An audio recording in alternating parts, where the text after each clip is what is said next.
இப்ப இவங்க நாமக்கல் நாடாளுமன்ற தொகுதியினுடைய வேட்பாளர் இங்க வந்திருக்காங்க அப்படின்னா இந்த பகுதிக்குள்ள வருதானே இல்ல. ஆனா மண்ணுக்கான சிக்கல் எங்க இருந்தாலும் நாம் தமிழரும் பொறுப்பாளர்களும் நாம் தமிழர் வேட்பாளர்களும் போராடி அதுக்கு தீர்வு காண்பாங்க அப்படிங்கிறதுக்கான ஒரு முன்னுதாரணமா தான் நாமக்கல் நாடாளுமன்ற தொகுதியினுடைய வேட்பாளராக அண்ணன் சீமான் அவர்களால் அறிவிக்கப்பட்ட தங்கை கனிமொழி அவர்கள் இங்க வந்து நிற்கிறாங்க. அதே போலதான் மருத்துவர் கார்மேகன் ஐயா நீலகிரி நாடாளுமன்ற வேட்பாளராக இருக்கக்கூடிய தம்பி ஜெயக்குமார் தொடர்ச்சியா நாங்க வந்து இந்த களத்துல மாவட்ட ஆட்சியர்கிட்ட மனு கொடுத்துட்டே இருக்கோம். என்னன்னா மக்களுக்கான சிக்கலை கையில் எடுக்கக்கூடியவர்கள் வேட்பாளர்கள் அப்படிங்கிற பதிவு ஆகணும். அது மட்டும் இல்லாம உண்மையிலுமே மக்களுக்கான சிக்கலுக்கு தீர்வு கொடுக்கக்கூடியவங்க நாம் தமிழர் வேட்பாளர்கள் தான். வாக்கு தான் கேட்டு போவாங்க அப்படின்னு இல்லாம மக்களுக்கு என்னென்ன சிக்கலோ இந்த மண்ணுக்கான சிக்கல் என்னென்னவோ அதெல்லாம் எடுத்து தீர்வு காணக்கூடியவங்களாதான் நாம் தமிழர் வேட்பாளர்களை அண்ணன் சீமான் அவர்கள் களத்துல நிறுத்தியிருக்கார்.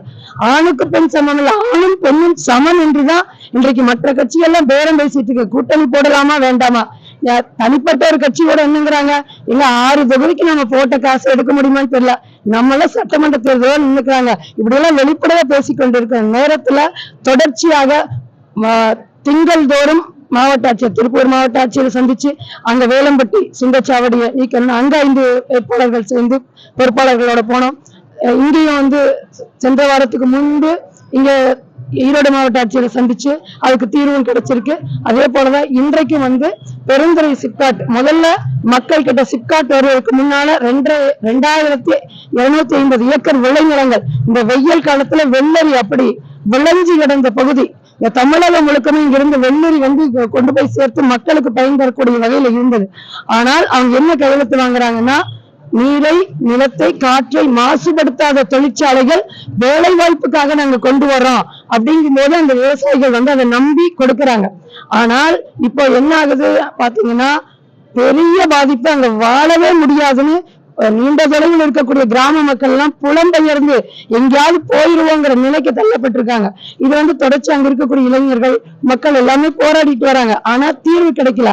அதிகாரத்தை வைத்துக் கொண்டிருக்கக்கூடிய நம்ம நாம் தமிழர் பிள்ளை கையில கொடுத்தாதான் இதுக்கு முழு தீர்வு வரும் அப்படின்னுதான் அந்த தம்பி பிரபு அப்படிங்கிறவரை நீ நான் நாம் தமிழராக இருந்து இந்த வேலையை முன்னெடுக்க போற என்ன பண்றாங்க, தனிப்பட்ட போய் கொடுக்கும் போது மாற்று கட்சியினர் போய் மிரட்டுறாங்க, கொலை மிரட்டை விடுறாங்க. அப்ப என்ன ஆகுதுன்னா, அப்ப இதுக்கு அதிகாரம் தேவைப்படுது. ஆனா உண்மையில இன்னைக்கு நாம் தமிழர் அப்படின்னு போய் ஒரு செயலை நீங்க எடுத்தீங்கன்னா அதுக்கு வந்து ஆட்சியர்களாகட்டும் மற்ற அமைச்சர்களாகட்டும் தீர்வு கொடுத்தே ஆகணும். தமிழ்நாடு அரசு முதல் கொண்டு தீர்வு கொடுத்தே ஆகணுங்கிற கட்டாயத்துக்கு நம்ம வந்து அவங்களை தள்ளுறோம். காரணம் என்னன்னா, உண்மையாக மக்களை மண்ணை நேசித்து ஒரு தூய அரசியல் பண்ண இந்த களத்துல வந்திருக்கோம். அப்படித்தான் வந்து இப்ப நாங்க மார்ச் 3ஆம் தேதி மருத்துவர் கார்மேகன் ஐயா வேட்பாளர் திருப்பூர் வேட்பாளராகிய நான் போய் களத்துல பொறுப்பாளர்கள் அந்த தொகுதியினுடைய மக்கள் எல்லாமே போய் பார்க்கும் பொழுது பெரும் வேதனையா இருக்கு. நாங்க வர்றேன்னு தெரிஞ்சு ஒரு சில ஆலைகளை வந்து நிறுத்தி வச்சிருந்தாங்க. இருந்தாலும் அந்த ஒரு சில இடங்களை கடக்கும் பொழுது சுவாசிக்கவே முடியல.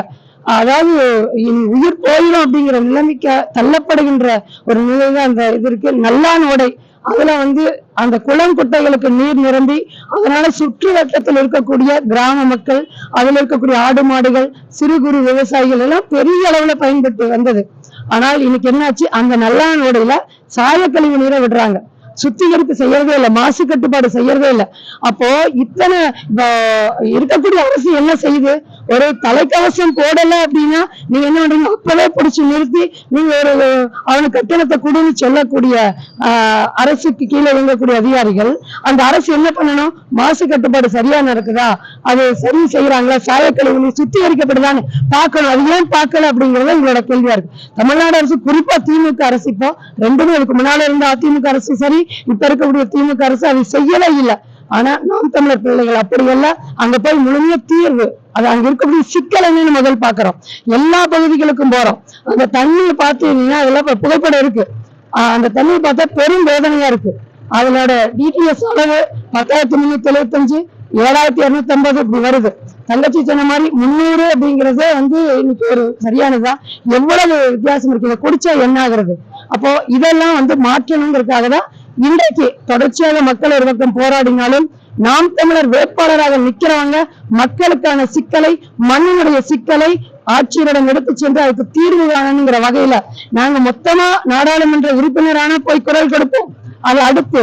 ஆனா முதல்ல மாவட்ட ஆட்சியர்கிட்ட கொடுக்கணும் அப்படிங்கறதுக்காக தான் இன்றைக்கு வந்திருக்கோம். அதை வந்து பசுமை தொழிற்சாலையா மாற்றுங்க. அதாவது ரெட் ஆரஞ்சு கேட்டகரியில் இருக்கு.